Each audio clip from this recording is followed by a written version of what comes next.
Hi guys! For today's mini vlog ay samahan nyo nga po pala ako ulit sa aking mga time-lapse at fast forward para sa araw na ito. For today's mini vlog ay akin nga po palang ikikwento ang mga pangyayari at kaganapan last week nung ako ay nag-celebrate ng aking 28th birthday. Bali ito nga ho pala yung kaganapan noong nakaraang linggo nung nagdiwang ako ng aking 28th birthday. Taon-taon nga po ay nag-celebrate ako ng aking birthday sa beach, merong maayos na handaan, inuman at sayawan. Pero sa pagkakataong ito naman ay sinubukan ko namang maging makabuluhan ng aking birthday. Ito nga po ay nagsagawa ako ng feeding program at gift giving para sa kabataan. At kung napanood nyo nga po ay anong niligaya po man din ng mga bata ay uting na. Inumpisahan nga po namin ang aming punting programa sa isang pangbungad na panalangin. Ito ay bilang pasasalamat kay Lord sa pagbibigay niya sa amin ng kakayahan para magsagawa ng gantong klaseng programa at kasayahan para sa mga bata. Pagkatapos nga po ako ay nag-speech man laang, tingnan nyo nga po at para akong konsehal dyan kung makapag-speech hoan ho. Pagkatapos nga po niyan ay kinantahan ako ng mga bata ng happy birthday, ay tamo nga ho, yung 28th birthday ko ay parang naging children's party.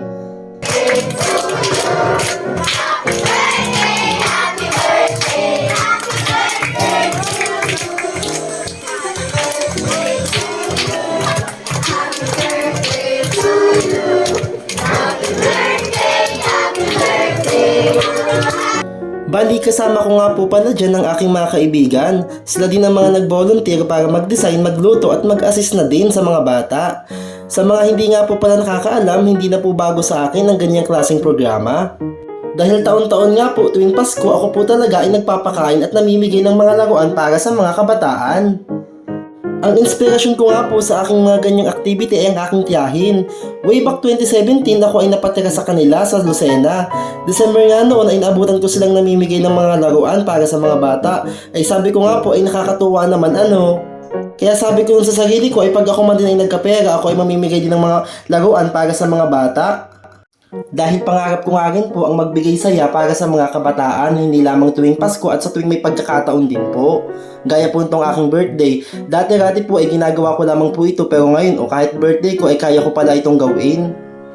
Maski pa paano rin naman po ay naranasan ko rin naman pong maging bata. At totoo naman pong napakaligaya sa tuwing ikaw po ay makakatanggap ng mga laruan kahit ito ay simple lamang. Kaya naman taong 2018 ay inumpisahan ko na ang magsagawa ng gantong klaseng event. Dati-rati nga po ay limitado lamang po ang budget, kaya naman po iisang barangay lamang po ang inapagawan ko ng gayaan, pero ngayon po ay dalawa-dalawang barangay na, kaya salamat po Lord dahil maski papaano po ay marami na po akong napapaligayang mga kabataan tuwing Pasko. At nakakatuwa nga lang po talaga dahil hindi ko po ramdam ang gastos, kasi totoo talaga ang kasabihan na ang taong mapagbigay ay siya namang pinagpapala, at yun po ay totoo. Pagkasarap-sarap nga pong makita yung mga bata na masaya, at yun ay dahil sa akin. Kaya thank you po Lord, thank you po sa lahat ng biyaya. Yun nga po, balik na nga po ulit tayo sa birthday ko. Kami nga po ay nagpalaro din gaya ng TikTok challenge, pukpok palayok at marami pang iba.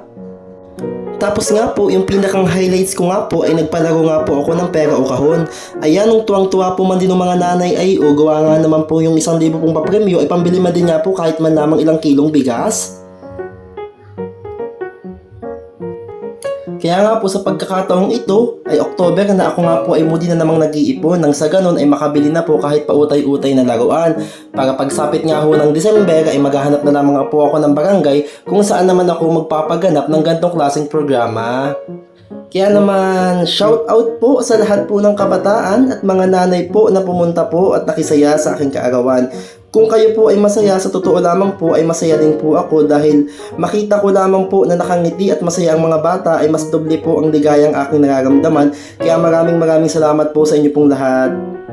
At pagkatapos nga po ng aming event, ako po ay umuwi na nga po para naman po maghanda sa kaunting selebrasyon sa aking bahay. At syempre po sa akin pong kaarawan ay hindi po mawawala ang inuman.